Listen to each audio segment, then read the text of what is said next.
Hi everyone, thank you all so much for joining. You guys are the very first Dark Souls panel of a series, because I posted about it and there wasn't like, anytime I've done this in the past, I've been like, there's not going to be a lot of interest, it's fine. And then you guys, like, the Firekeepers in general overwhelmed me with how much support that there was for this idea, and I was like, yes. And so I was like, Jen, I'm overwhelmed. And she was like, oh, just turn it into a series. And I was like, okay, yeah, absolutely. So the idea behind it is now going forward, like every month, we're bringing together a small group of seasoned Dark Souls players, because if you guys don't know, I'm playing my very first Dark Souls game. Ooh. So I'm in Dark Souls Remastered. I've never touched a Souls game before. It's super exciting. So as a noob, I want to interview like seasoned players and like get their perspectives and things like that. And the questions we're going to be talking about today are like funny, they're thought-provoking, debate-worthy. Like those are really the kind of questions I wanted to gear towards.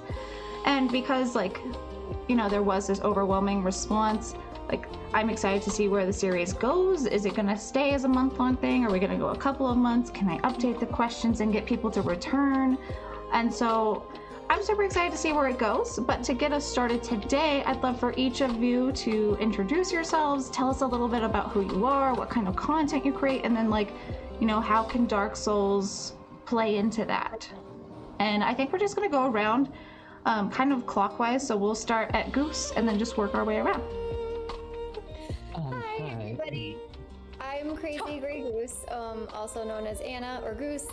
I stream a variety of games. I started my Souls journey with Bloodborne back in 2022. I had my friends tell me, oh, you should have Bloodborne be your first game, and I'm so happy that they did, because now Bloodborne is my favorite game. I had been stuck in an Assassin's Creed addiction for years, and the Dark Souls games were like the first ever series that I started playing outside of that, and now I'm hooked, so. Yep, that's how it happens. Love it. Am I next? I think you said clockwise. Yeah, clockwise. Oh, okay. It's like we have a different order on Discord. Oh than, no, like, I'm on so sorry. stream. Okay, so then yeah, Crawdad, we'll go next. I'm gonna look at your stream, yeah. I took up the stream too. I'm Crawdad18. I'm a Souls speedrunner and hitless runner. I started playing these games in February 2024 when I first started streaming, pretty much. They were just games that I'd like tried to get into for a long time and never quite did. But I knew I liked Elden Ring, but I was like, I can't just like go to Elden Ring. I have to start from the beginning. So I decided to start from the beginning and see how it went. Especially with streaming, it's like, hey, it's free content. Why not? I already own the games too. I just never played them, and just got totally addicted to them. In September last year, I believe it was, or October, I started speedrunning, and then February, almost exactly a year later, from beating Dark Souls 1 my first time, I managed to get my first hitless run, which was insane. And yeah, they've just kind of consumed my life, and my favorite game of them all is Dark Souls 1 by like a wide margin.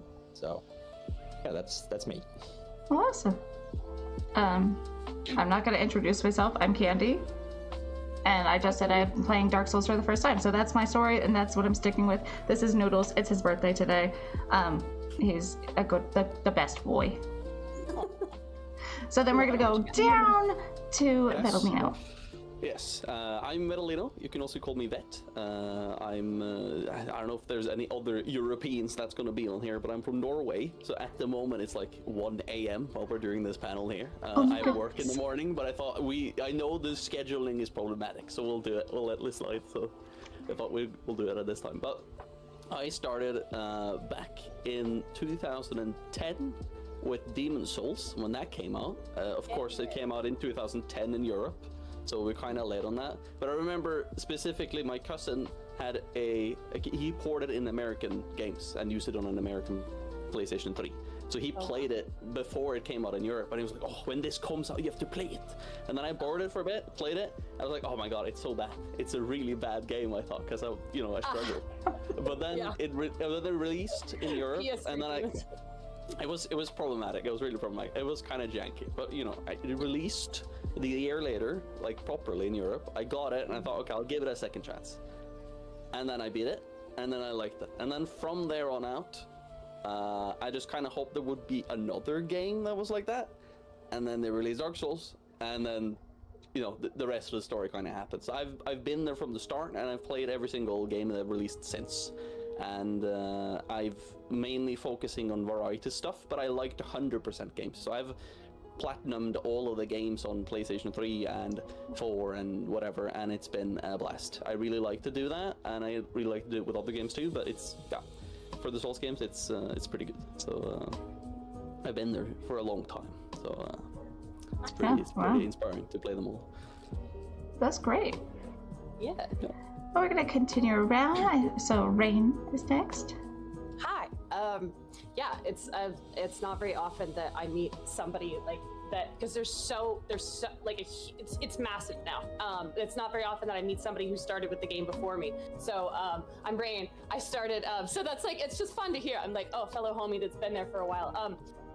But yeah, I started in 2011 with Dark Souls 1. I was in high school. I didn't know what the hell I was doing, and I had the exact same experience. This is a terrible game. I hate it. But for some reason, I wanted to beat it. For some reason, I was like, I gotta. It's the spite.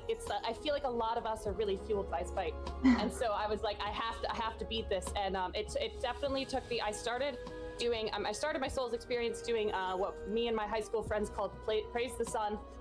Where every time you died, you would pass the controller to the next person, and that's how we were trying to beat Dark Souls 1. Because when it first came out, it was much harder, and then remastered is, especially now. And also, like, people just didn't really know like a lot of things, and there wasn't a huge internet, and so yeah. So it definitely took me like 3 years to beat the game. I beat the game freshman year of college. And yeah, same thing. It's kind of the rest is history. I've been playing them as close to release date order as I can, but obviously with like Bloodborne took me a little bit. Sekiro, I started when it came out and I hated it, and then came back to it and mastered it. And so as per usual, I feel like I was just so into like Dark Souls and then Sekiro, and I was like, what? And then yeah. Awesome. Yes. Oh right, I was gonna say about my intro. A big thing, as I did mention about the car accident I was in. A big reason why I've stuck with Souls for so long, because of that, like, that spite kind of mission that I was on. Even after I about three and a half years ago, I was in an accident and withstood a TBI. It was an ATV accident, not a car. And so even after my TBI, it became even more important for me to start kind of mastering these games in my own way. So yeah, that was just the more detail I was gonna add in my intro. I love it. I like that we're fueled by spite and we can kind of like come together with that. I feel like that suits a lot of people. Yep. Absolutely. And last but not least, Moonlight. Hello, Moonlight Ghost. I started much later, 2017. Can you all hear me? Mm-hmm. Yeah. Okay. Yeah. I thought someone was saying that they couldn't hear me. I was scared. I started in 2017. I had seen like bits and pieces of gameplay and like talks about it on the internet. And then Humble Bundle had a sale on Dark Souls 2. And I thought, I've always felt I would really enjoy these games. I had kind of the opposite experience, or like than other people. And so I gave it a shot. As controversial as the game is, I really enjoyed Dark Souls 2 and still do. It's not the highest on my list, but I still do enjoy it. And then I just like basically went to game after game whenever it went on sale. So then it was Dark Souls 3, Dark Souls 1, and then I finally played Bloodborne, which ended up being my favorite. Then found the Hitless community on Twitch in 2017 and have been doing hitless runs in Bloodborne ever since then. I'm still working on them. That's intense. As somebody who's like brand new to Dark Souls, like anytime people talk about challenges and stuff, I'm like, I can barely make it through the game right now as it is, and people are out here doing like, I saw somebody doing like a pantsless one the other day. There's the hitless ones, and I'm just like, no, we're not ready for that. I love watching it, but also power to you. Even for those of us who have been around for a long time, I have never completed a game hitless. I could easily do Dark Souls 1 deathless, but I just know it very well. But I don't want to, and I don't care. So, I tell everyone. I'm like the opposite side of challenge running. Like, I know that I possess the ability to, but I genuinely just don't. I don't care. I'm a casual player through and through in Dark Souls 1. I like to just jump off things and hope I don't die. I tell everyone to only do hitless if they want to. Because a lot of people do it because they think they have to, and then, and then they suffer the whole time, finish it, and be like, well, that was a waste of time. And I'm like, you did waste your time, I've almost been convinced to do it just because I feel like it's something I have to like prove myself to, and I'm like, get the hell over that, jail. Like, Rain, I don't... There's like, if you want to do it, you'll know you want to do it. There's a part of you that's like, I want the pain, I want to suffer, and there's no reason for anyone to do it otherwise. Not at all. That's the whole reason behind why I started playing. Simply if it's fun for you, you know? Well, awesome.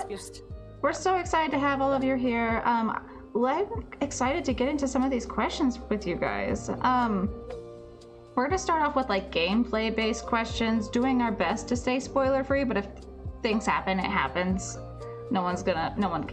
I don't care. I'll forget. I have a TBI, and so memory is not a great thing of mine. Yeah, mine was from a car accident. No coma, but yes. It was a medical coma. I was knocked out, and they kept me under to keep my brain from swelling. My dog has found a toy. I'm sorry for the squeaking. It's not very often that I meet somebody else with the same condition as me, so I might. Yeah, the brains connect us. Brain. Yeah. So starting in gameplay, I want to know like what was your first like I get it now like moment that like kind of made it click for you on like, oh, okay, this is what Dark Souls is about. And we're gonna start one over from where we started the intro, so we're gonna start with Crawdad, and then we're gonna go around in a circle just so everyone has a chance to lead off. Sounds good. Ooh, tough question. There's like two moments for me in Dark Souls 1. It was killing Gaping Dragon, which was like everything up till there I kind of like wasn't too bad for me. And then when I got to Gaping Dragon, that's where like I started to get a little sweaty. And that's when I had to like figure out like equipment loads and like the different types of roll speeds and like all of that.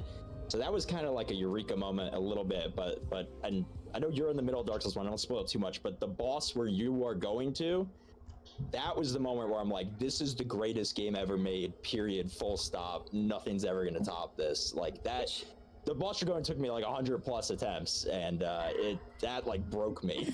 Oh no.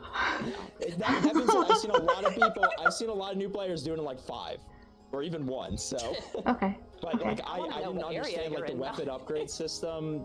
She's in Orlando. Okay. But I like didn't understand the weapon upgrade system and how it fully worked up until then. Like that's when like I had to like go back, because that's like, kind of almost the end of the tutorial. It's like checking you on all the mechanics to see if you know it.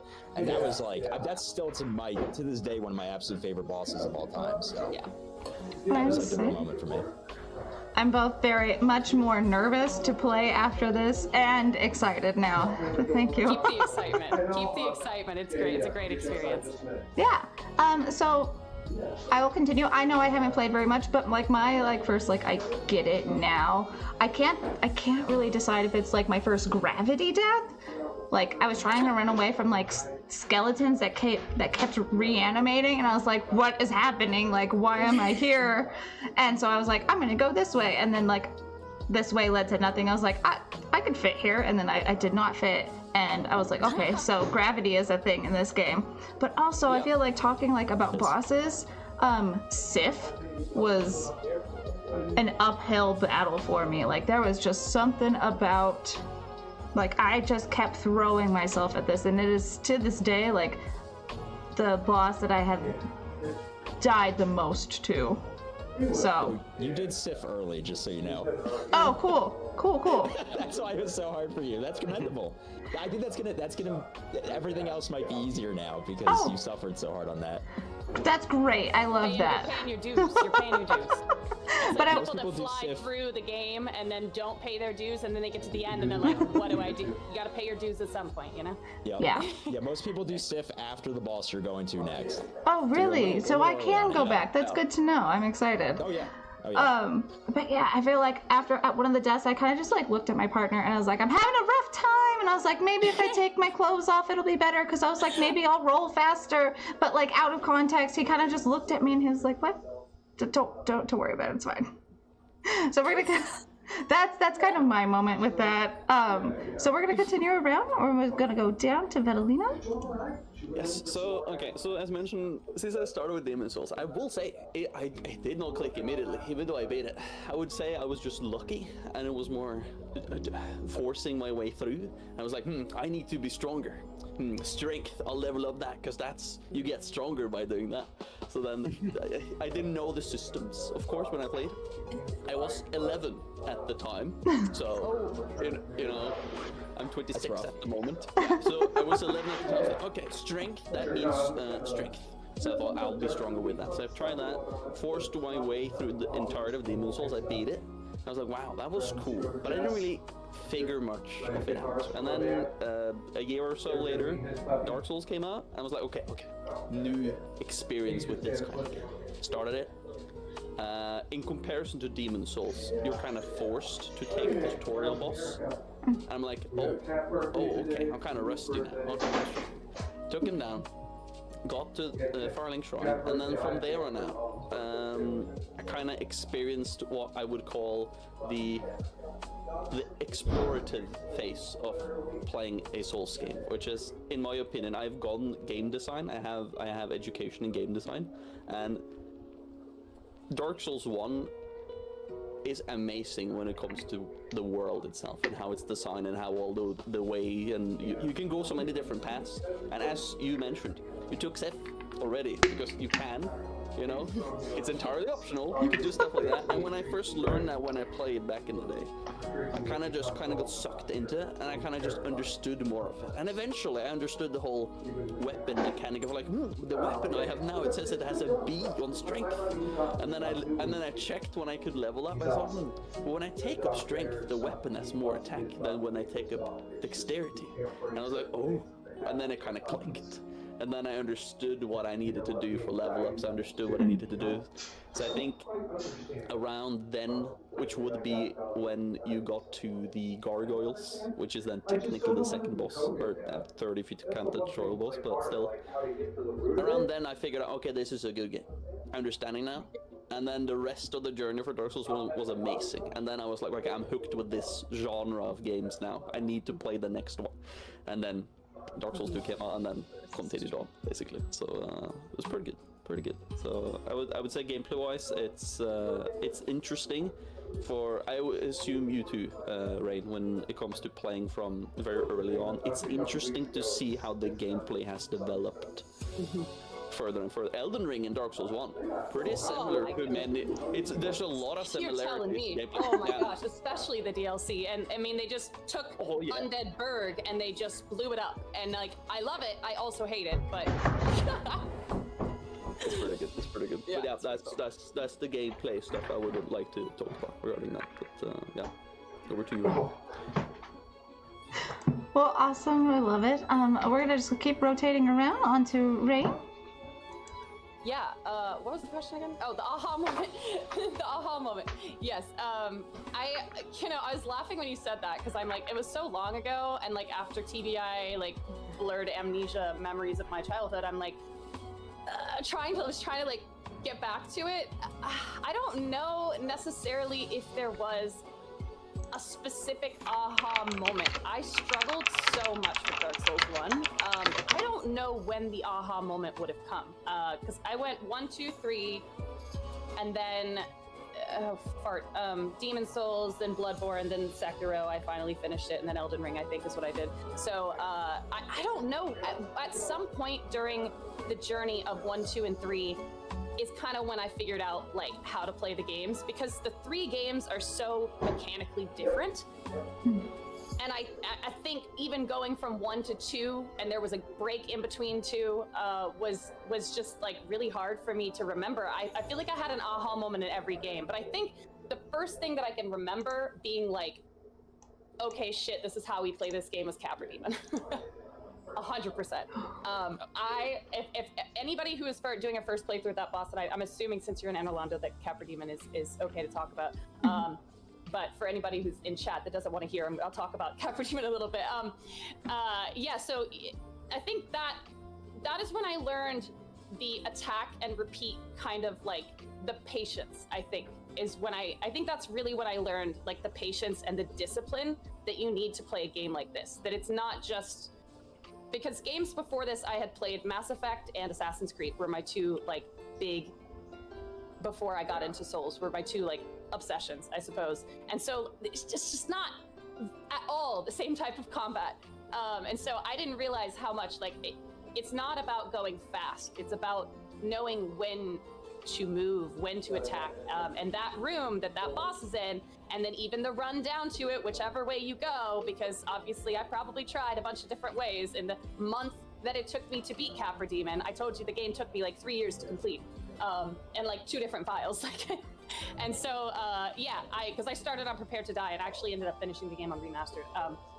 So, or maybe I did finish on Prepare to Die. No, I finished on Prepare to Die. I think I just finished on a different console. I don't know, so blurred lines. But yeah, that was the boss where I was like, I think I remember, I think I figured out, like, I can't just attack in this game. I have to think about every single movement that I do. Stamina is huge. And then obviously every game after that, there was another aha moment because I don't know, I struggle. Yeah, I definitely get the aha moment. Not in the same way when it came to the Capra Demon. Spoiler alert for those if you have not gone against it. I found a ledge. I died at one point and I was like, oh, he's walking on a ledge. Where is he going? And then I was like, wait, if he can fit there, I can fit there. And then I got there and I was just like poking at him. And finally I was like, yes. That's also the fight that made me realize that there is more to each fight than you think. And there's also always a way to use the game against itself. And there's always something that you can figure out. And that is what I love about specifically earlier Souls versus later Souls, but because it's more common there, but there's always something like some kind of gimmick or some kind of puzzle that you can figure out. And that was huge for me. Yeah, I also tried throwing poop over the wall. Yeah. Yeah. I think we all tried that at some point. We have to. Yeah. It's fun. So, awesome. And we're moving on around to Moonlight Ghost. Oh, I don't know if I can think of like a specific like aha moment. I know how to play the game now, kind of thing. I definitely, when I first started Hitless, I kind of had a crash course in learning how to, if I had to pick one thing. But I would say a moment that felt like a big lesson for me is when, like, it had to have happened in Dark Souls 2, where I had a ton of souls, died, went to go get back those souls, and then died. And having to come to terms with losing like all of those souls and realizing that you can just get them back again, even if it is another yet more time sink, or better yet, learn that maybe you don't even need to get all of those, you don't even need to farm all of those souls, just fight the boss more. Yeah, that first like, oh, I'm sorry. I was going to say, like, I couldn't remember where that happened. Maybe it was Hyde's Tower, maybe it was later, but at some point I definitely had to have had that same experience as so many have, where they have just, like, a million souls and then they lose all of it. It's pretty funny because they're not actually doing anything. Oh yeah, no, like, I feel like the first time I was like, okay, these souls are okay to lose, might have also been like a moment for me where I was like, no, I'm not gonna go get those. Like, it's okay to lose on all of those that I just got. I still trouble giving them up sometimes. You kind of learn, like, what goes around comes around. They are, like, you know, souls will come and go. They're, you know. Yeah, that's great. So last but not least with this question, we have Goose. It's funny.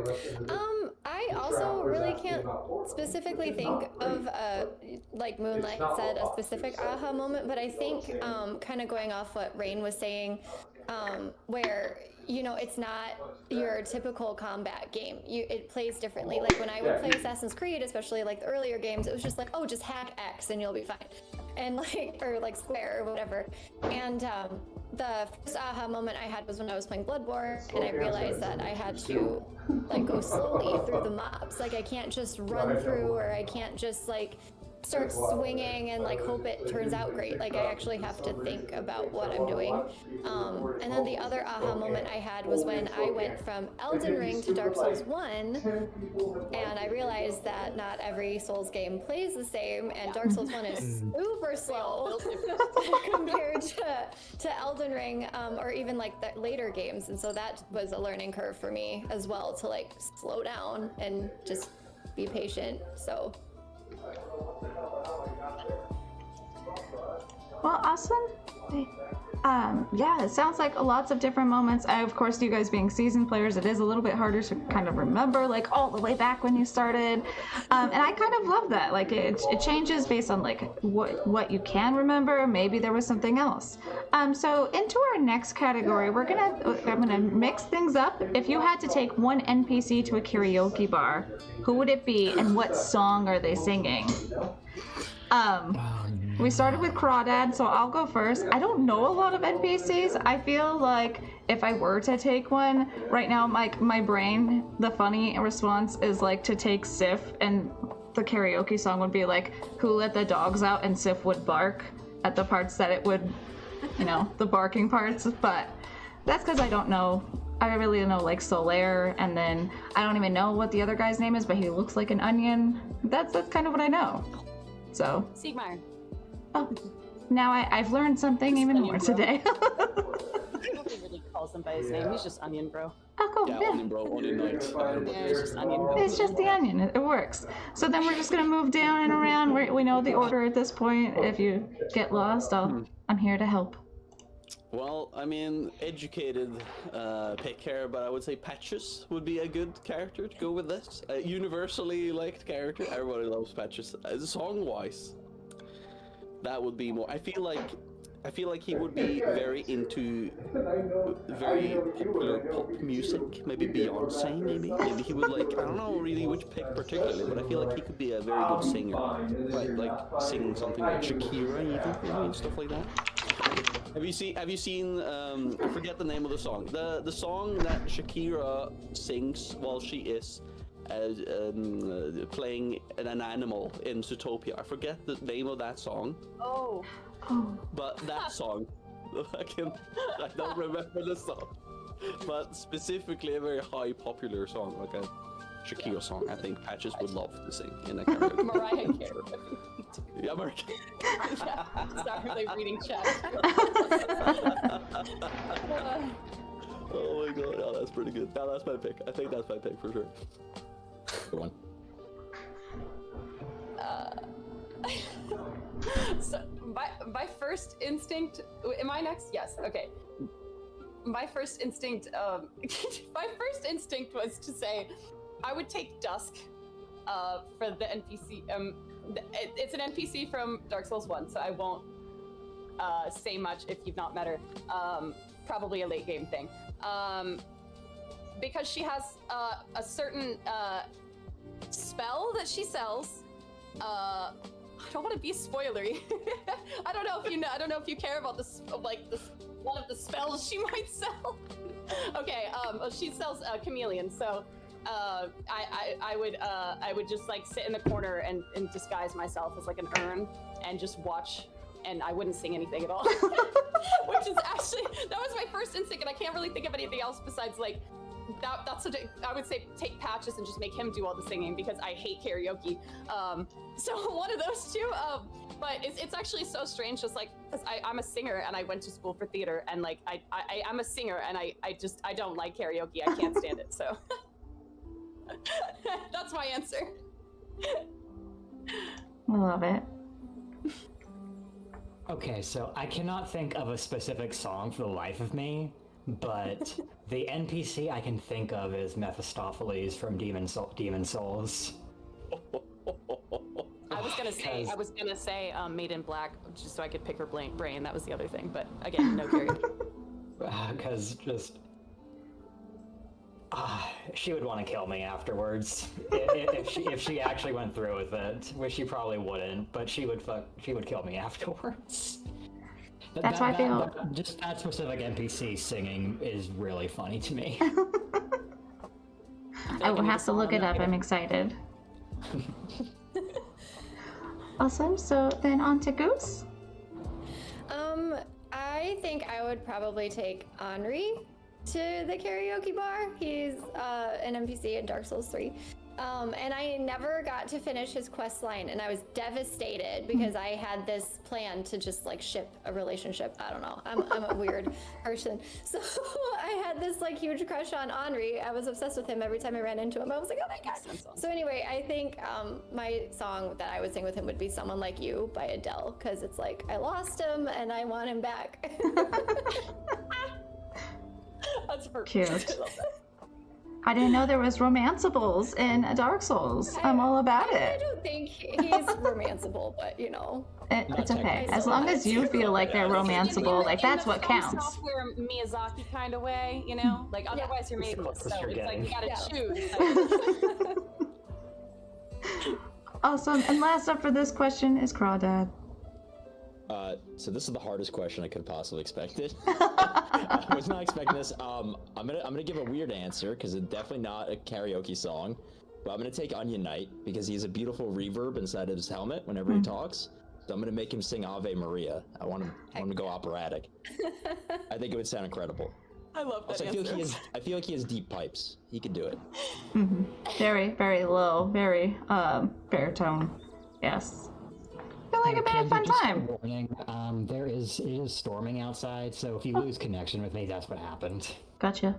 No worries. Thanks for the heads up. Yes. Okay, so kind of like we're gonna keep changing categories, moving along. The next is like meta based. So what do you think Souls games teach players about failure?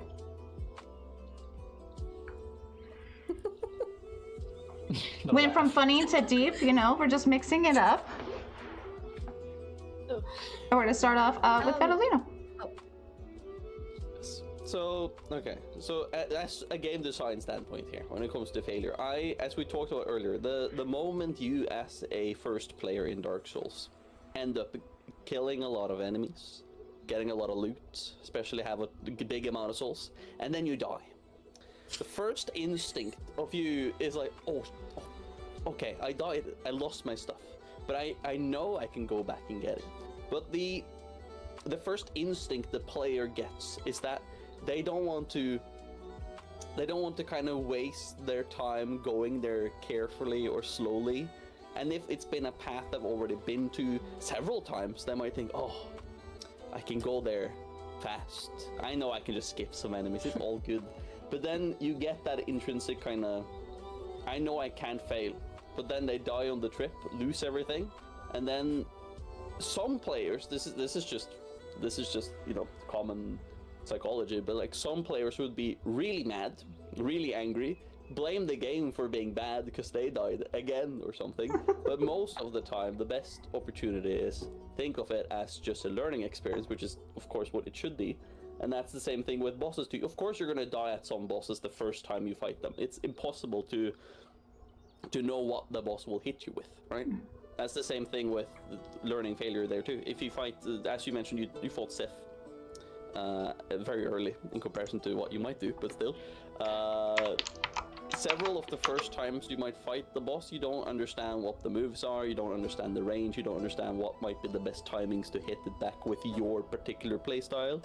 But that's why failure isn't something you should be mad about when you die. It's more like, now you learn more, and then you improve. And that's the whole experience with Souls games, which I like. It's, do not think of yourself as bad, don't think of the game as bad if you do die, but think of it as like a learning experience. And that I really do like with all of the Souls games. They're really good with it, and I don't feel I've been robbed, except for maybe some bosses in Dark Souls 2. I'm not going to mention them, but some in Dark Souls 2 I feel like, okay, you robbed me here, but it's you know, most I've definitely been robbed by certain bosses in Elden Ring, but that's all.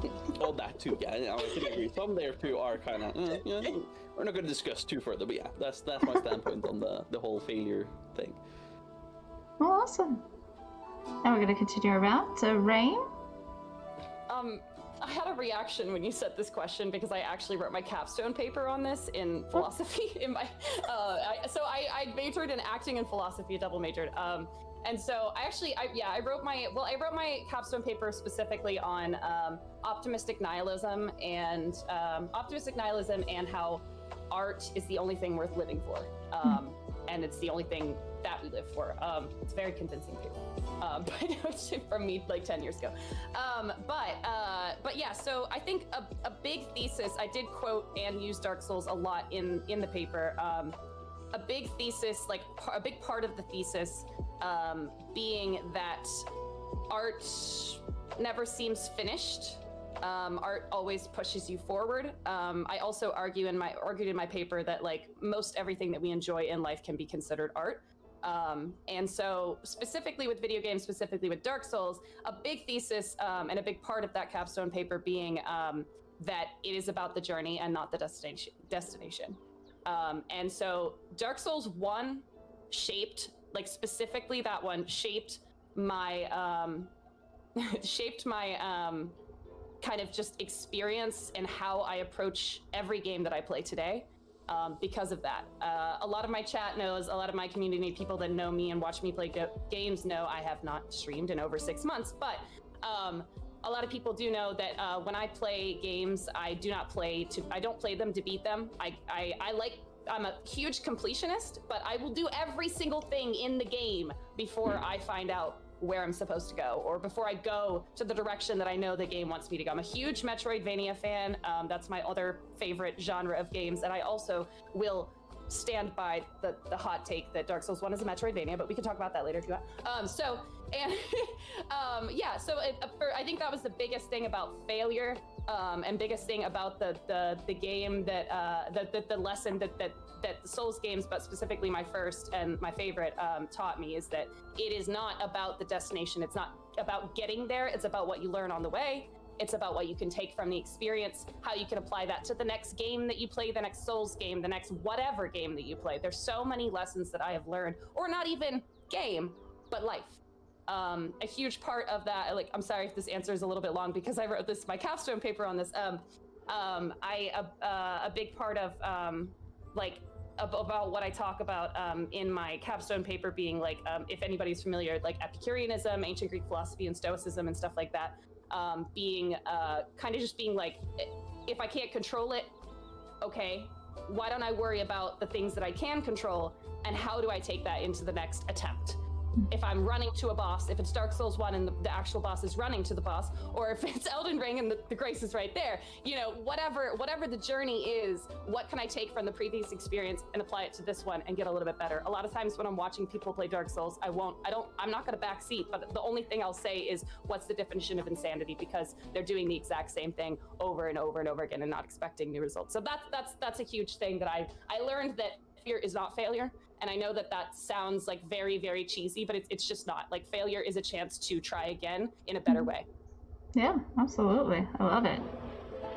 That was deep. I'm interested more about your paper, though. Me too, yeah. I'm still trying to figure. I still have to dig it up. I have to, like, because I mention it a lot in my Souls journey, and my Twitch journey, but I don't even know where it is, because I would love to dig it up and actually like edit it, like make it better, because it was like 10 years ago. But yeah. Yeah. Well, if you ever do, I'm sure all the Fire Keepers would love to hear it. Let's just put in chat. Alrighty, continuing on, moving over to Moonlight. So, mine's kind of a combination, kind of similar to what Vitalino and Rain said, with, trying to re-envision, like, what failure is. Like how I mentioned with, like, having a lot of souls and losing them. At some point in the game, you'll realize that, like, short of like the game actually glitching and soft locking you, like almost nothing in the game can really happen to. Nothing can go so wrong in the game that you could never finish it. Yeah, I like that outlook. And I had more to say on that, but I completely my brain is completely wiped. Yeah, no, I get it. Alrighty, on to Goose. My big thing about a lesson that Souls games teach is I'm all about like perseverance. So I think back to my Dark Souls 2 journey, and for me it sucked. I hated it. It was awful, but I knew that I had to finish it because I am the type of person who cannot not finish a game or cannot not finish like a book or whatever. And so I think it just really teaches you like, okay, it may suck right now, but you have got to try to keep going, because you will like get to the end of this. Like, this too shall pass, like nothing lasts forever type perspective. So I think that really taught me a lot about persevering in real life and like in video games too. So Yeah. Awesome. And Crawdad?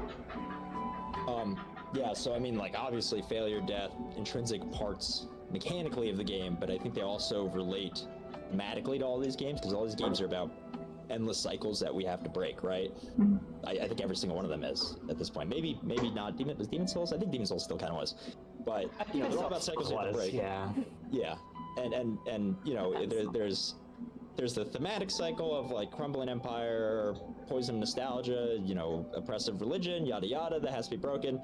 But there's also like the cycle of you doing the same thing like an idiot over and over and over and over and over again. The game's trying to teach you that patience. It's trying to teach you that. So it's equally related both on a mechanical level and a thematic level, which is where I think Miyazaki's like really, really brilliant, because all the gameplay mechanics always like really tie in thematically with everything that's going on. Even if they're annoying, they're there for a reason, right?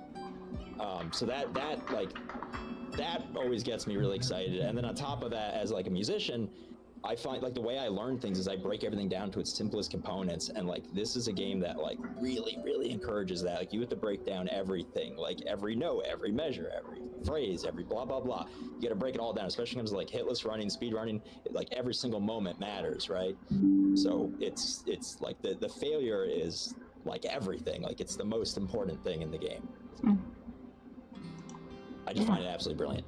Oh yeah, absolutely. So I'm still in my journey of failure. So one of the things that and I like that it ties into the real world, because if you don't know what I do for a living, I train staff to then go into the homes of adults who have intellectual and developmental disabilities, and I train them on how to like care for these adults that need extra support. And so one of the things that I tell my staff is that I ask them like, how do we learn? We have to fall down. And so I like that it ties into that, because like really the only way that I'm going to learn how to beat a boss, unless I get really lucky and do it on the first try, is that I have to die first to know, like, oh, like with Sif, I'm going to use that example a lot because the hardest boss I faced so far, my motto in Dark Souls is I have a sword, so that's what I'm going to use.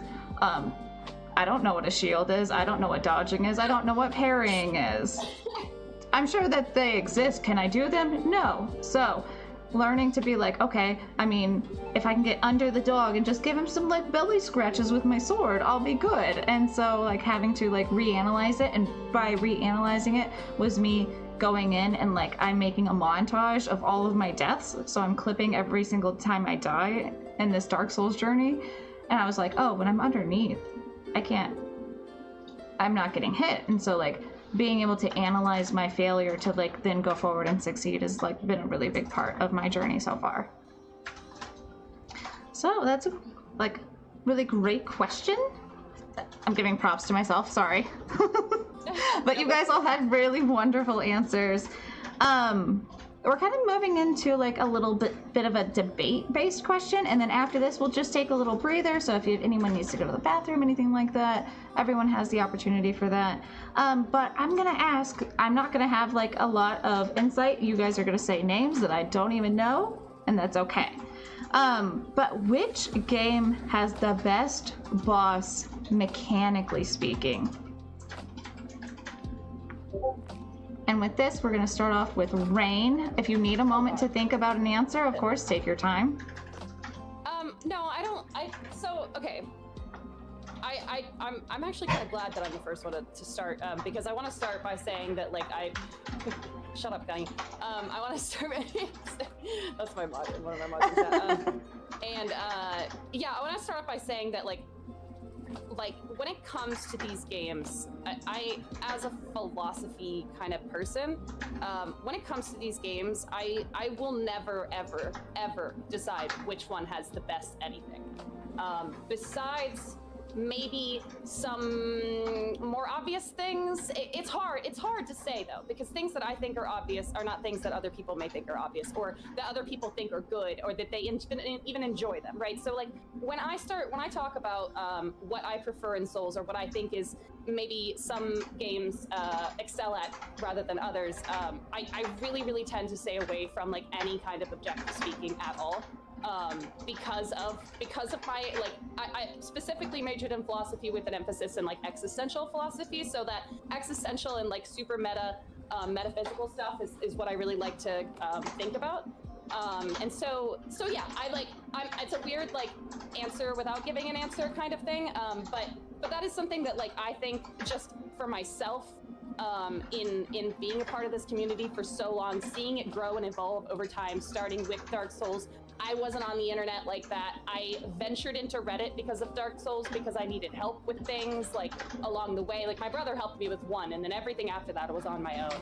And so, like, it's hard starting from the beginning, coming all the way, seeing how everything has changed. It's hard to choose a best boss mechanic thing, because I think that each game excels in a different way, and that's what I love about these games so much. I have my favorite, obviously. I have ones that I think maybe are a little bit better than others, but it doesn't matter at the end of the day what I think is the best, because somebody else is going to say that they think something else is better. And it's hard to talk about it from an objective point of view, because I don't feel that I am, like, a skilled enough gamer or played the games enough time. I've played every single game more than one time, I can say that. But I have not, but I just don't feel like I can sit here and say which one has the best. If I was talking about my preference, I would say I prefer more of the Demon Souls, Dark Souls, gimmicky bosses. I hate saying gimmick because I feel like it's a bad connotation. I call them puzzle bosses.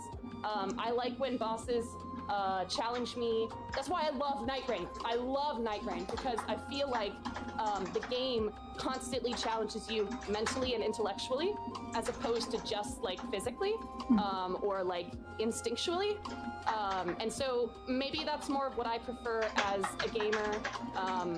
But yeah, it's hard to say. A lot of people will say they think Dark Souls 3 is the best, or Elden Ring, and honestly, Dark Souls 3, I don't feel like the bosses have enough of a stamina bar. I feel like there's not enough of that kind of, like, attack and return kind of attack and response type of if I'm gonna speak objectively. But that being said, again, that's kind of my thesis. It's, like, really hard for me to ever say best anything, and I'm kind of insufferable about it. But yeah. That's totally valid, totally fair. I love it. Awesome. Yeah, so just continuing around onto Moonlight. I'm in the same boat. I couldn't objectively choose the best one either. Could you repeat the question? Like, was it a specific boss or bosses? Yeah, so it was which game has the best boss, mechanically speaking. Oh, I didn't realize it was, like, one specific boss. I thought it was which game has the best boss mechanics. However you want to interpret the question. Yeah, I wasn't going to choose a single one anyway, so. Yeah, so that's fine. As a huge Bloodborne fan, I strongly favor the bosses in Bloodborne, especially the limb break mechanic, the parrying, and especially the special form of backstabs you do in Bloodborne, I really love. So I'd probably pick a humanoid boss in Bloodborne, so, like, Father Gascoigne, Lady Maria, Gehrman. I really love fighting, like, people in that game. I love it. I'm excited. All the talk about all these other games is getting me excited to, like, continue on into playing them. Alright, on to Goose. I can't really think of a specific boss, but I just love a boss that I call it, like, I love a boss that I can dance with. And meaning I love a boss where there's a lot of dodging and a lot of like evading from them, and then, you know, and it's kind of like you get into this rhythm. There's like the final boss in the Elden Ring DLC. There's a boss in the Bloodborne DLC that's like that. There's a boss, there's a hidden boss in Dark Souls 3 that's like that. So I'm just kind of like, I love bosses that let me dance with them, I guess. It's kind of a weird way to say it, but I hate the like clanky, slow bosses. I think the best mechanic is where you get into like this rhythm and it's almost like to music. And I think that's like, to me, like that's like a really great art form, and that's what makes the game really great. I love it. I like that you guys like can't have an answer, and that speaks a lot to the series and Souls-like games as a whole, I think. On to Crawdad. So yeah, same. It's hard to give one specific. To me, there's different archetypes of bosses. We all know what I'm talking about. There's the dancing boss, like Goose just mentioned. You know, there's the kind of like NPC invader boss style thing. There's different types of bosses. There's the big monster, the smaller monsters, whatever. There's the gank fights. So like all my like list of like S tier bosses, like there's like one from each of those. But for me, I think the one that was the most mechanically interesting, like just from my perspective, is the final boss of Elden Ring DLC, Radon, because he tests you in ways that no other boss ever has, especially pre-nerf. It's still there post-nerf, but it was even worse pre-nerf. Like the first phase is kind of, well, one, the boss has a tremendous amount of health, which has been a problem for Elden Ring and Dark Souls 3. Bosses don't have enough HP. You can dump truck them. They go by so fast if you know how. You can't do this guy. It's going to be a long fight no matter what.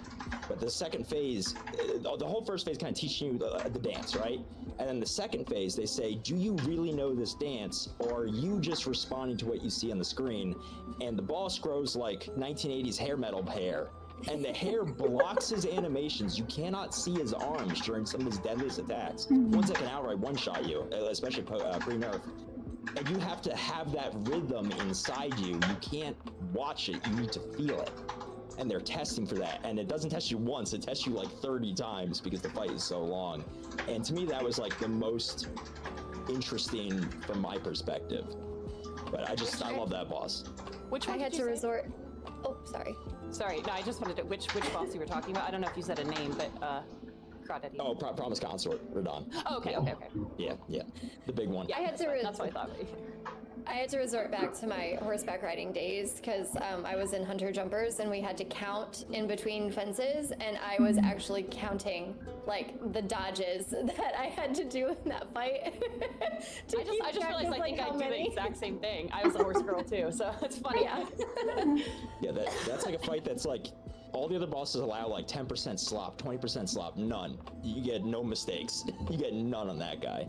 And it's cool. People hated it. Rightfully so, too. I'll still do that. I did watch Jen go against that specific boss for like 3 hours. So that I know. That's I'm so excited, of course. I mean, I can't really speak to this. The only game I have played is Dark Souls Remastered, and I don't even know, like 50%. I don't even know where I'm at in the game. I'm not Googling things, not doing anything. The only time I do is like, I'll ask chat. I'm like, hey, like what level is recommended for what I'm doing right now? And they'll give me that. But other than that, I'm not getting like insider information. Hey Des, let's leave him alone. He's great. He just wants to play, and Noodles is not like a big player. But yeah, so I can't really speak to this one. I am loving the answers, of course, though, because like it helps get me excited to continue on in my Dark Souls journey. But to wrap up this question, we're gonna go down to Metalino. So, very good answers here. Also, I don't think I have a specific one. I think it's best, but like overall, I think, as we talked about or as we mentioned, it's a lot of gimmick bosses and such, but I feel like when they have an interesting twist when it comes to the bosses, if it's like a second phase or something, and not to be completely mistaken right now, Candy, but which boss are you on now in Dark Souls? The last boss I beat is the Iron Golem. I just landed in a Norlondo. Okay. So, I won't spoil anything for you, but the boss that you will be facing later has an interesting mechanic. And then there is a specific boss in the last DLC in Dark Souls 3, which has the same mechanic, and I really like it, where it's different. It's different in two different ways, but if I can explain the Dark Souls 3 boss, it's essentially two bosses, but then the two bosses, depending on which one you defeat first, will then be different on the second phase. And it's a bit different in Dark Souls 3 than what it is in other games, but I feel like that one is a very interesting mechanic because it isn't you choosing it either, but it's more like, if you find this difficult, maybe you could try the other one, maybe you could just kind of figure it out on your own way, but it makes the fight different. There's not many fights or bosses I can think of that have at least different movesets depending on how you fight the boss to begin with.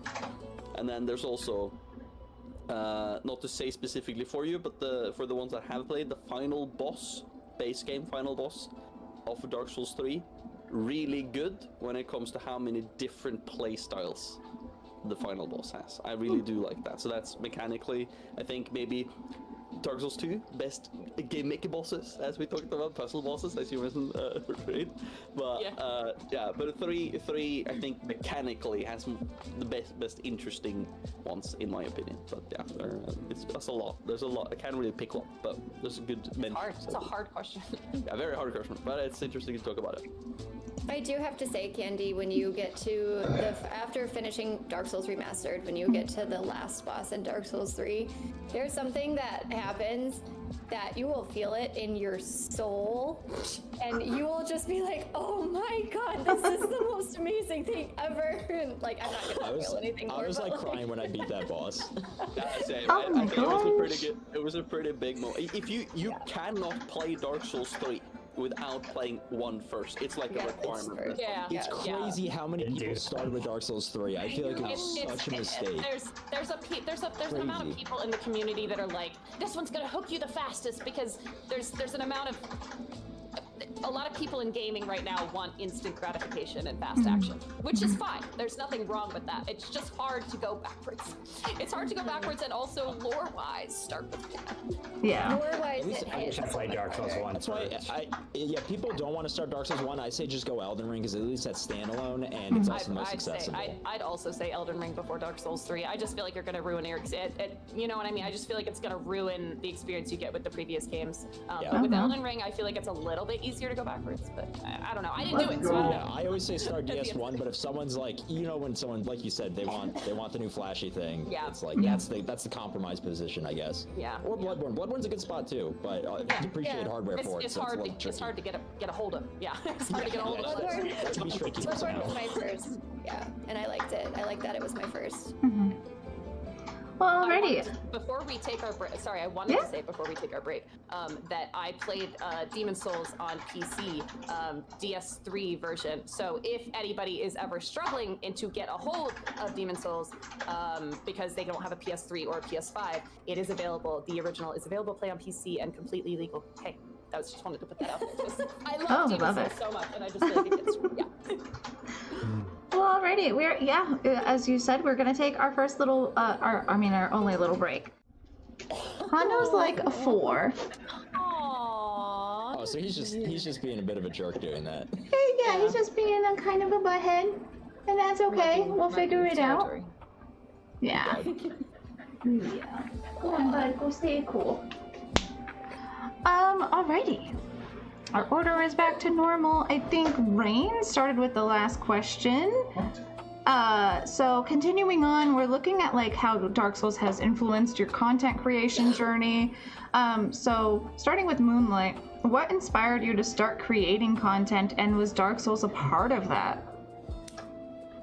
Yeah, so like I said, I found Team Hitless on Twitch, and I was initially only interested in being a member of Team Hitless. Streaming just felt like, oh, that's something I have to do to join. So it was Bloodborne immediately, and while I have like played like other Souls games, I have not played. I don't think I've played a non-Souls game on my channel even once. Do you play other Souls, like non-Souls games outside of content? I do, yeah. Yeah. Like right now, just as many other people are, I'm currently playing Clair Obscure offline. Yes. Amazing game, amazing music. Yeah, it's been pretty perfect so far. Well, alrighty. On to Goose.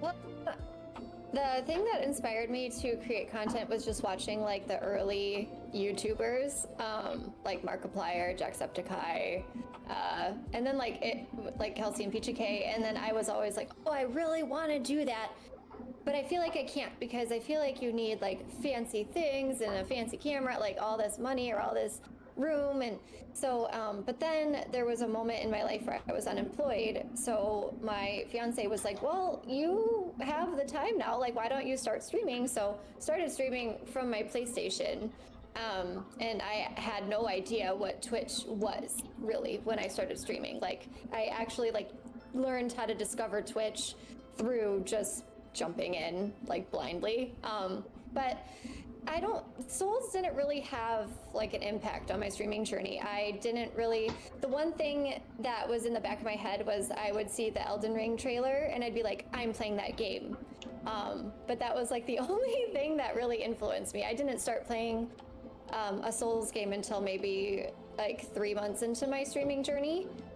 And that was when I mentioned to my community, like, I want to start playing Souls games, but I don't know which one. And then they told me to play Bloodborne. And then that's where it started, so. Oh, nice. Continuing on to Crawdad. Yeah, so for me, like, I got into streaming just because everybody kept telling me to just do it. I never watched Twitch before. I was like, I don't know, I think it's for me. But then I used to be a musician, you know, I was an audio engineer, and I left the music industry in like 2018.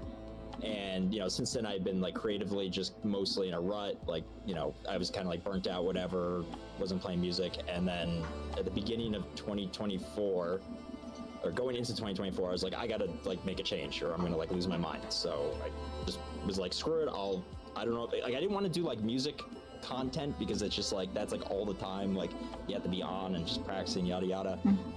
So I was like, well, let's just start playing games. So I started playing games with friends, and I was like, I need a single player game that's like good and like a lot of it, right? And I was like, I still want to get an Elden Ring. Let's start with Dark Souls 1, and it just kind of happened. And now, next thing I knew, that's like, I'm at the point where I'm trying to do more variety now, because all I do is just like Dark Souls 1 runs over again, or some other stupid challenge run, or some other stupid speed run. And it's just, yeah, I mean, it's gotten to the point where like I practice offline like Dark Souls more than I practice music. Like it's become like my creative fulfillment. So it just happened. It just happened pretty much. But that's kind of how the best things happen creatively in life. It just happens. You know, you can't force things. The best art is not forced. Exactly. Yeah. As for me, I mean, like, I'm super new to Dark Souls, and Souls-like games in general. I have been streaming now for 4 years. Like, yesterday was our 4-year anniversary of streaming on Twitch, and like, I'm just on like part 18. So that means I've only been streaming and playing Dark Souls games for 18 weeks now. So it was not a part of like what got me into content creation, but I will say that it has pushed my content creation a lot more. Since I started playing Dark Souls Remastered, I don't even know, I can't do the math, 18 weeks ago, it was like, what, 4 months-ish. Since then, I have been posting onto YouTube every single day. I do long form stuff. Like, before I was like hanging out at like 200 subscribers on YouTube, and now I'm like inching my way to like 800. And so like the push that Dark Souls has given me to further my content creation is a big part of like me wanting to do more and me wanting to do all of the things. So it's not necessarily like that's what started it, but it has like furthered it. And of course, like getting to know Jen and joining the Firekeepers in the past, like when that happened back in April-ish, April, May. No, I think that the onboarding was like June. So even like getting to meet other people like you guys who like are passionate Souls players and like seeing how everyone's journey is different has really encouraged me to continue to do more. And I feel like that's really what, like how Dark Souls has influenced my content. Welcome to the cult. Happy to be here. Yeah, I found it. I saw okay. your side panels. Yeah. I saw it and I was like, oh, just drop it right here. I don't watch a lot of YouTube, but like I always want to support fellow creators. I appreciate it. Yeah. So continuing on, we have Federlino. So, Souls has been a genre/gaming series I played for 10 years now, and when I started uni, which was in 2018, in comparison to high school, uni was more free, or I mean, I had more days or more free time than what I had in high school and everything, just because of, you know, it was easier sorta, and also it was like less stuff to do. So I thought to myself, okay, I don't really have much else to do than play games, but what if I do something new twist here? Maybe if I stream it.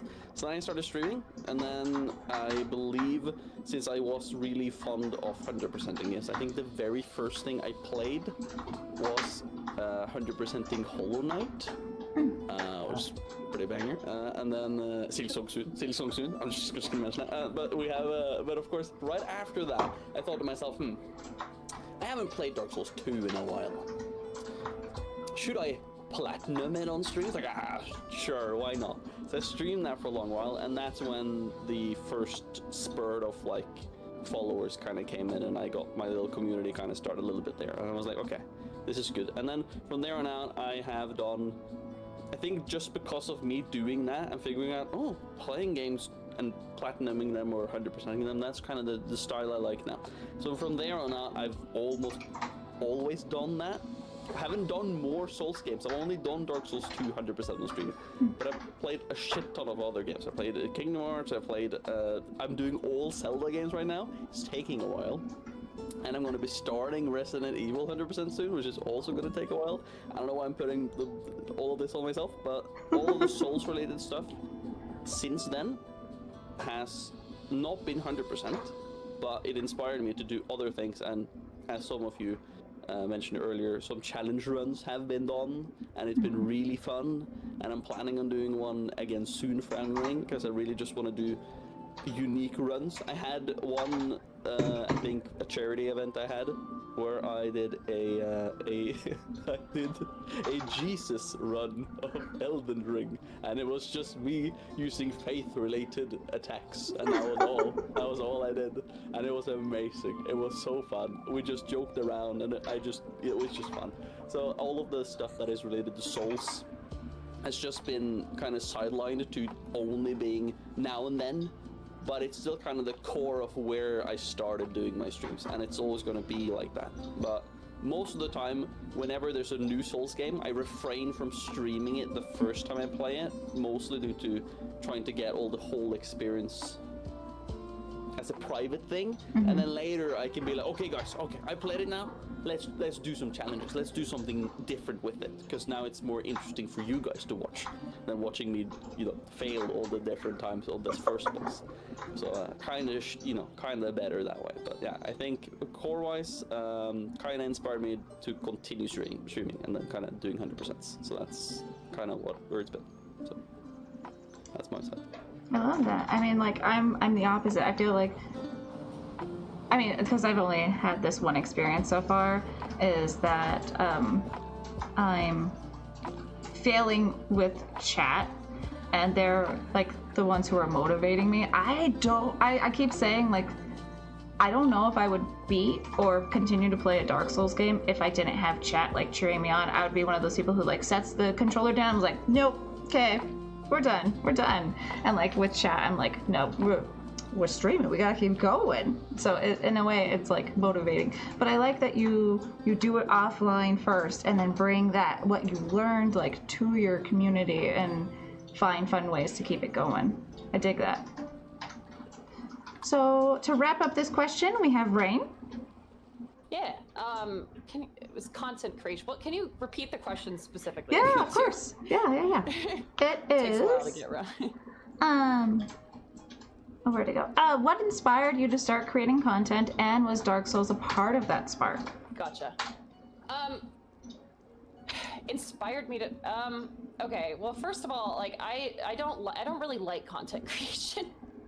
Which is why I don't do YouTube and why I don't even use, like, I tried to do like Twitter and then I moved to Blue Sky and I tried to like let people know outside, but I dealt with some, specifically about a little over a year ago, I dealt with some like online like cyberbullying and a little bit of harassment and stuff, and so I kind of just like removed myself from social media, and I'm just kind of like, I'm only doing what I want to do when I want to do it, and I don't really care about schedule and I don't care about this and that.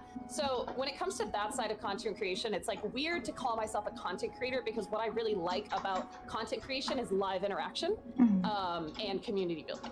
So I often say like I feel like my Discord is more successful than my Twitch channel to a certain degree, because I feel like I can put a lot more of my energy into just like making my community a community.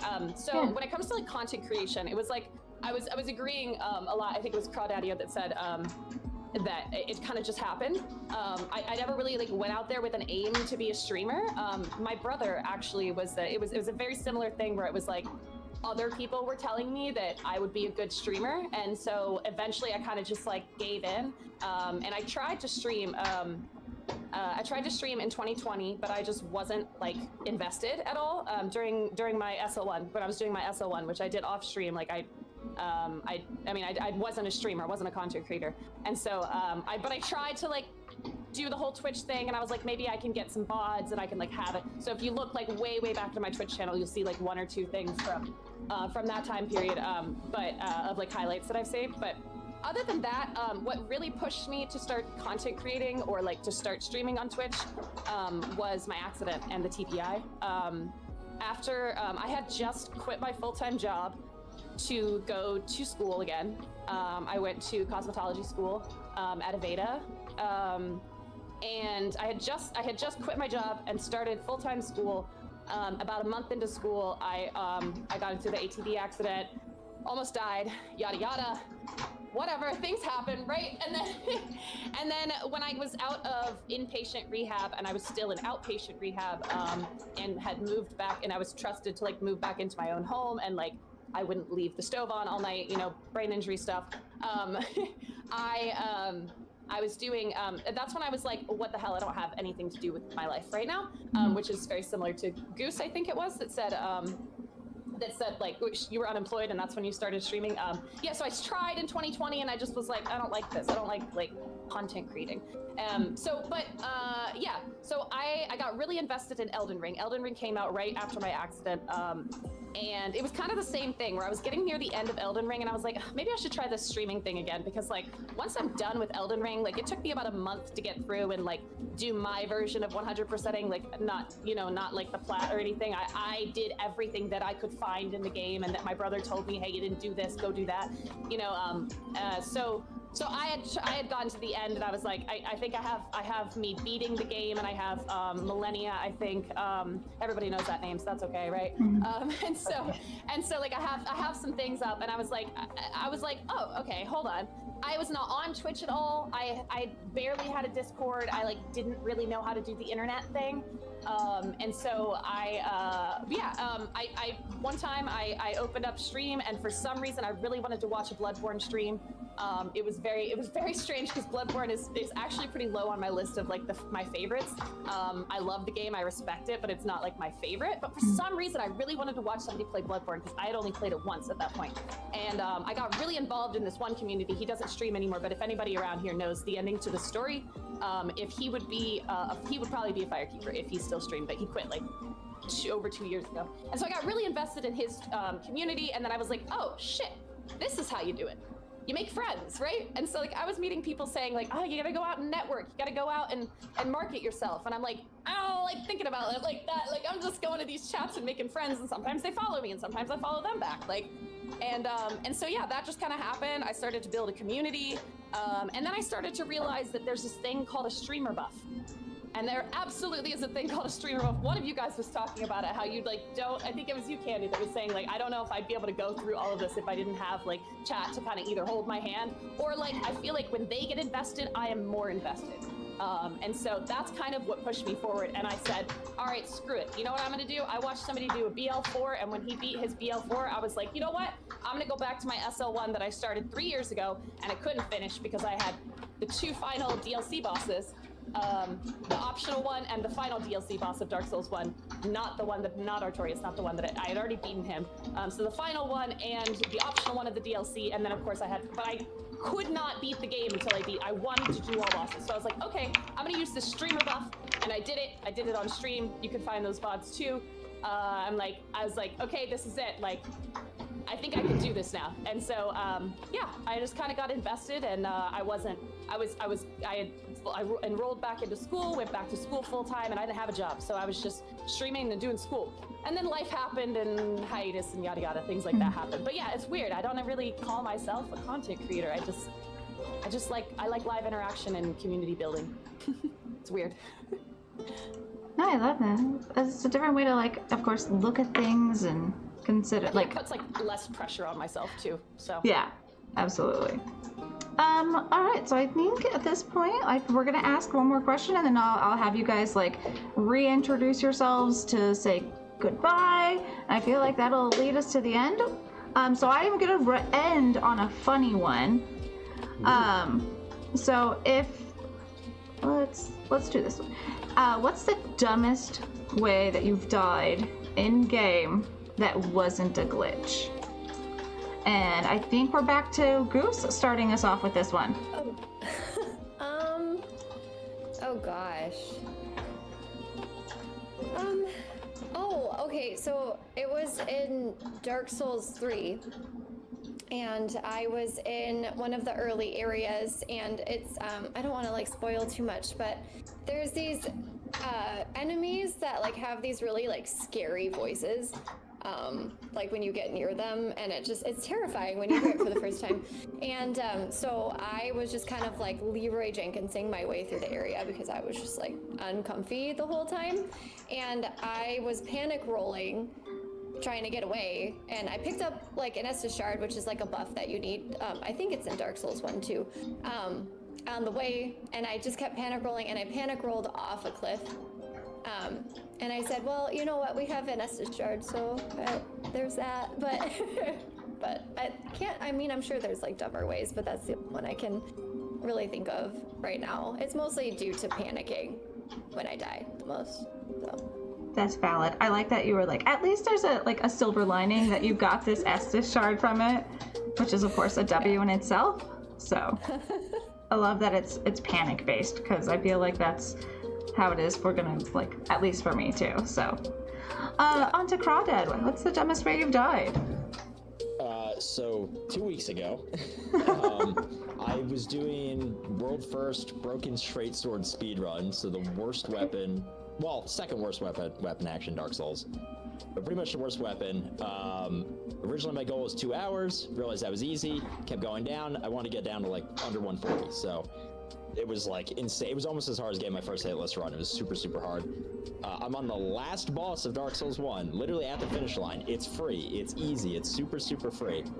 The entire run relies on a spell called Magic Weapon, which makes me do actual damage with this piece of crap. I've beaten the game without that, with this crappy weapon, but to do a speed run, you need it. Otherwise, it'll take like 8 hours minimum. So I have this buff called Magic Weapon. On the last boss, there's no time to reapply the buff, so you have a ring that extends the duration of your buffs. I forgot the ring, and literally the last hit that would have killed the boss, the buff wears out, I hit him, I go, what the fuck just happened? And I get whacked in the face and die. So it cost me 2 minutes on the run because I had to go back and re-kill him.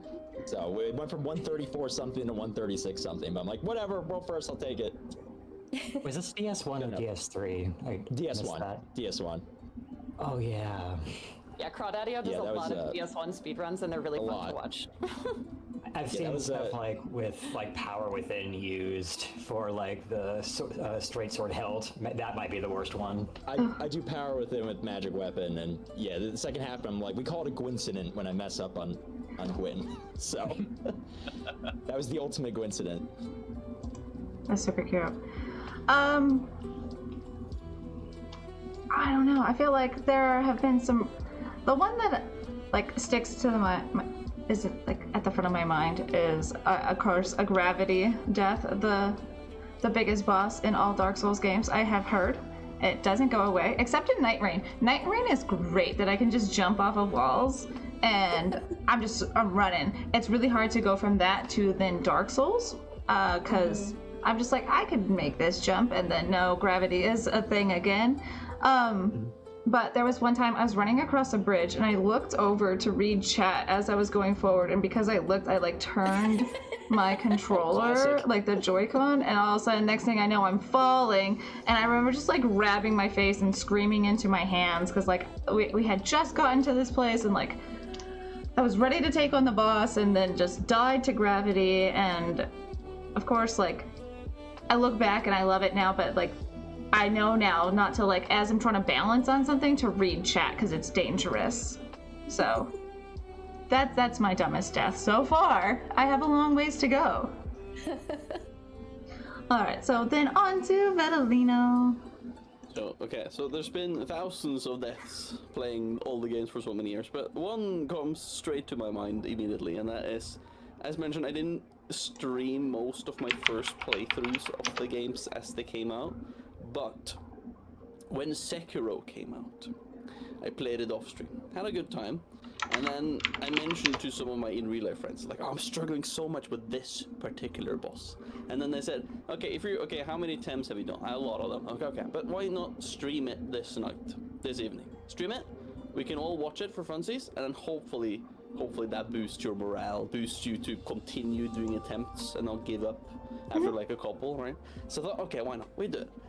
So for the ones who have played Sekiro, there's just one boss. There's just one particular boss. You'll understand as I talk about it. But I do the fight, struggle a bit. Sekiro is a bit different than all the other Souls games, gameplay-wise, so I was still kind of adjusting to it.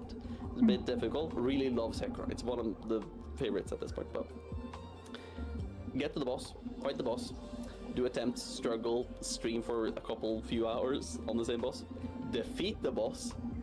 Oh, hallelujah, so happy I am. I'm super happy. I'm delighted. Because then, you know, as usual with bosses, it's like you kill them, boss bar down, and then it says like, oh, something like, oh, in Demon Souls it's like demon slain, or in Dark Souls it might be like something, oh, you slayed this or whatever, big thing on the screen. And I'm like, oh yes, I'm happy. I switch over to talking. I was like, oh my god, guys, I actually did it. And then I hear some, because I don't see gameplay anymore, and then I just suddenly hear like a weird noise in the background. I was like, oh, what's happening? Turn over to gameplay, I get immediately. I was like, huh? And then apparently the boss just gets up again. There's a second phase, but they fool you. They trick you. They trick you into thinking you've won because they just give the fucking you did it. You did it. You won. But yeah. What game is this? Like, I was like dancing out of my chair when that happened to me too.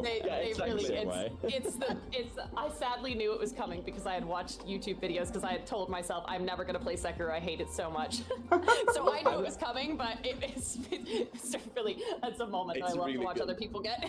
I was so shocked chat never spoiled that for me. I was completely blindsided too. Like I was like, everybody loves to watch that part. Yeah, I'm happy about that too, but also after that moment happened, all of them in the chat was laughing their asses off, and then I realized, oh, okay, so I now understand why you guys wanted me to stream this specifically. I now understand, and then of course it became infamous after that point. But yeah, it's I think that's the most stupidest death.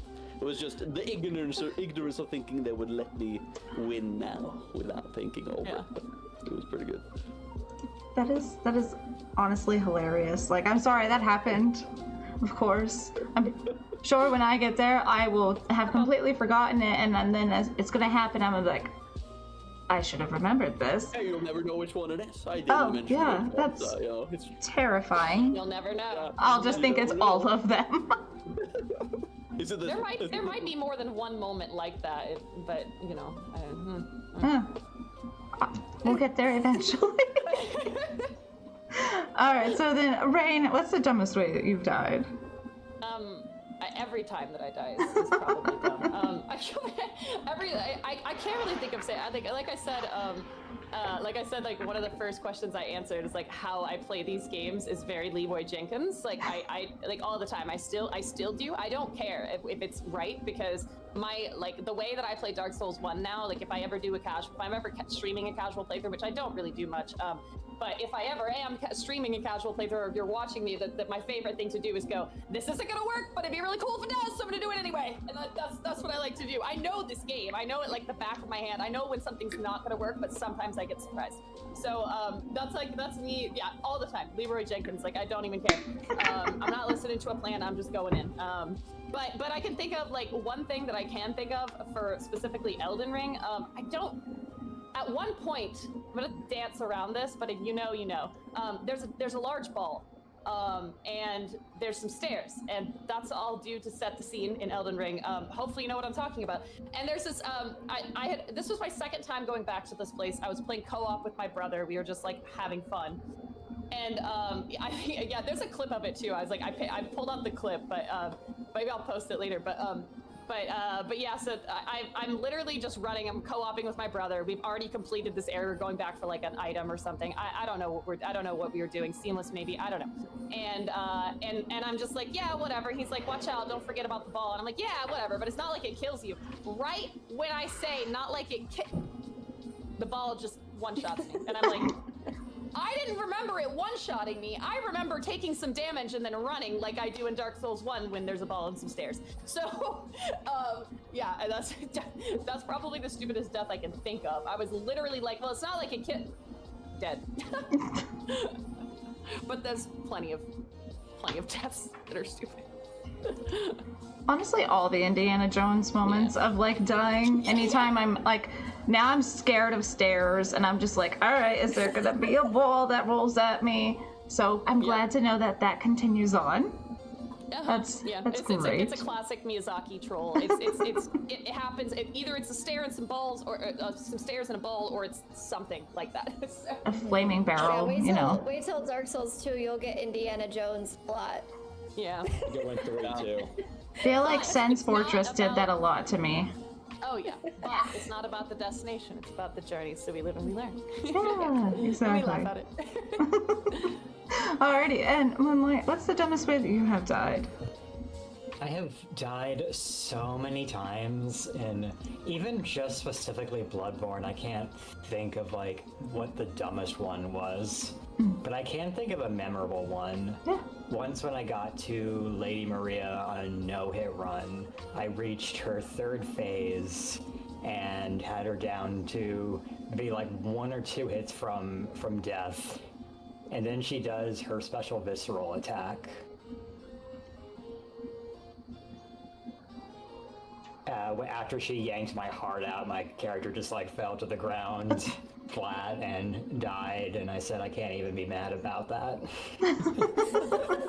You can't be mad when Mommy Maria steps on you. She ripped your heart out in game and IRL for that. Yeah. Rip it out. I don't need it. It's yours. I don't care. Literally. That's amazing. See, that's part of the like. I don't think I could do like a no-hit run because like that's intense to get like that close to something and then just like yoinked away from it. Oh, the highs are highs, the lows are very low. Yeah. The lows are real low. That's what I say about Dark Souls as a whole, or just like Soulsborne as a whole. It's just the high risk, high reward, and being able to take that even further if you want and do hit lists and stuff like that. The high risk, high reward just makes it makes the wins so much more like winful. I don't know. Winful, yes. Yeah. That is. It. Well, alrighty. I know we're like on track to be done in about that 2-hour mark. The questions, oh my god, there's a bug. I'm so sorry. Just like flapping my hands around. So I just want to take a moment and thank you guys so much for joining in.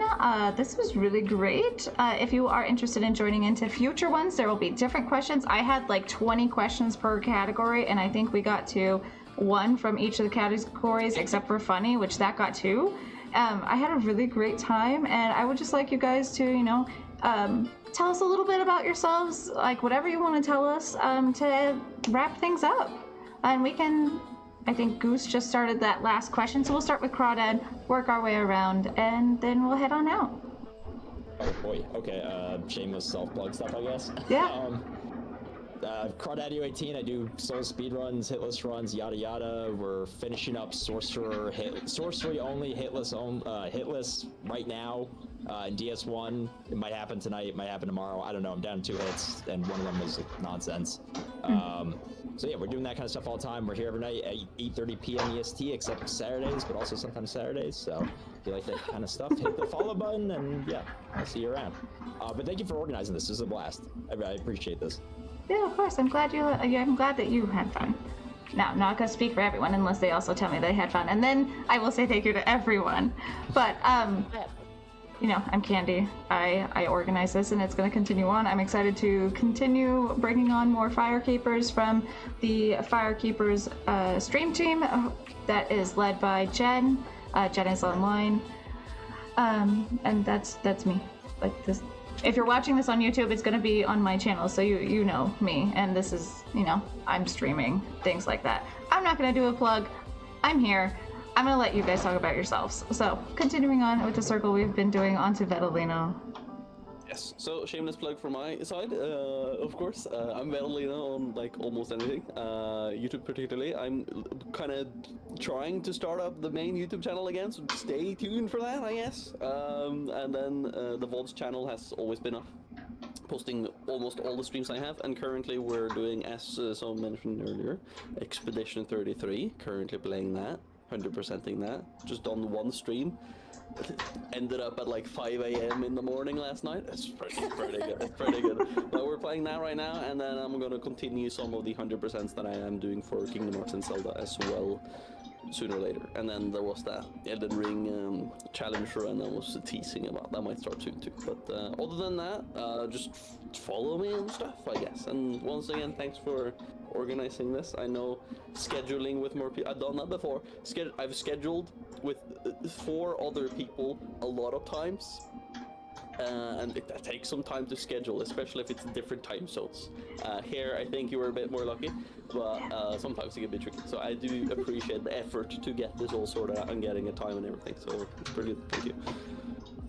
Of course, thank you for, of course, participating. On to Rain. We're just shameless plugging. Okay, I'm Rain. I am hopefully, I was supposed to stream today. Hopefully starting up stream again soon. When I come back, like I said, it's going to be like a lot of no pressure on myself. Joining my Discord is the best way to know when I'm going to go live. I have lots of, like I said, I like putting a lot of my effort into Discord for content creation. I have lots of like very well organized Discord. If you enjoyed what I said today or anything that I plugged today, I do mostly Souls-like and Metroidvania type content. Most of what I've been doing lately, well, I haven't been streaming in 6 months, so I don't actually even know. Right now, I just started my first playthrough of Another Crab's Treasure during the Firekeepers raid train that just happened. I have yet to get back to it. My goal is one day this week to try and come back. I'm trying to come back slowly, but I've also been unemployed, so finding employment and also kind of going on this like mental health journey that I've been on in like separating myself from like content creation and like internet, like feeling like I have to the pressure that I'm trying to like take out of myself. Yeah, it's not fun. It's not fun. I'm also like kind of like I could get a job at a hair salon pretty easily, but I want to like separate myself from that. So there's a lot going on right now. So I'm hoping to come back. I do stream mostly Metroidvania type content. Silksong first playthrough I will be streaming. I know a lot of people don't want to watch that. I will be streaming that probably in a few months. So yeah, I'm a big Hollow Knight fan, and used to speedrun it. I used to speedrun on stream, but realized that was a little bit too much for me. So again, something that also happens in my Discord when I get back to it. But yeah, I also like to plug my channel as a disabled person. I like to plug my channel as a disability and friendly, very accessible stream. Yeah, safe space for all. I love it. I'm excited to catch you live, and of course, like, hopefully, if I can, slide into those DMs and get a Discord invite. That way I can know when you're going live.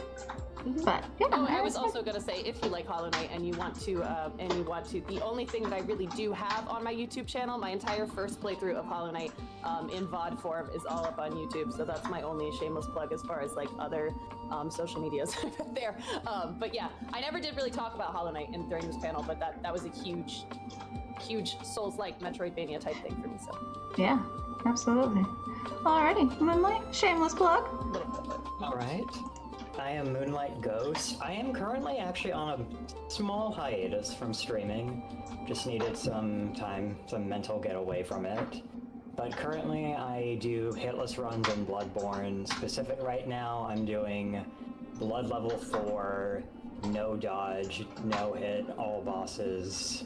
Jesus. And yeah, it's been a lot. So part of the reason why I'm on hiatus is to give the dedicated time to practice it that I haven't been able to give it because of life going on. But I'm also trying to foray into video essays on YouTube. The video I'm currently working on is actually talking about disability in FromSoft games.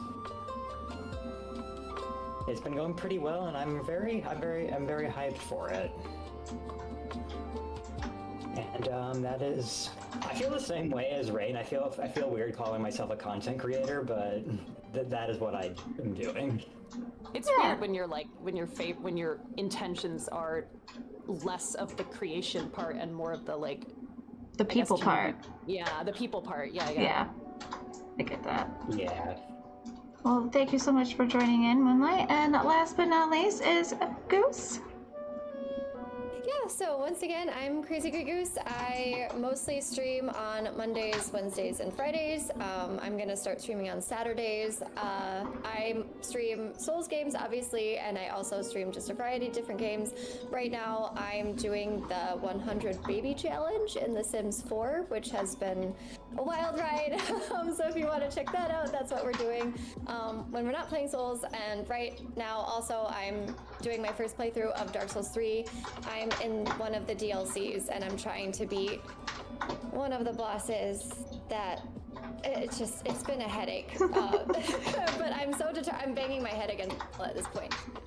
So yeah, and this week I'm only streaming Monday and Friday, and then I'm taking a 2-week break because I'm getting married in like 2 weeks. So. Oh my gosh! Congratulations! Thank you. Congrats. Hey, Love so that. taking a little break to do that, but then after that, I'm gonna come back finally because I won't be so busy with like wedding planning and working and streaming and all that stuff.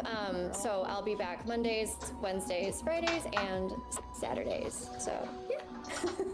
Well, I'm very excited. Once again, thank you all so much for joining in. I had a really great time. I'm excited to, rewatch things and continue this. And yeah, I appreciate each and every single one of you. Time zones are a thing. Thank you for making time, for joining in and giving us your Souls-like knowledge and just chatting and hanging out. I really appreciate it. I will join in and give you my soul any day. Yeah. I'm happy to be here. It was a ton of fun. Awesome. I'm Thank you so so glad. much for hosting this, Candy. Yeah. This was really fun. I love talking about Souls with other Souls people. Yeah, I'm excited to see other like I'm excited to listen in on the next panels that you do too. Yeah. Yes, Oh I am. yeah. Because everyone's gonna have different experiences, so there's gonna always be different answers. I'm excited to keep this moving forward. So, Yeah. thank you all so much.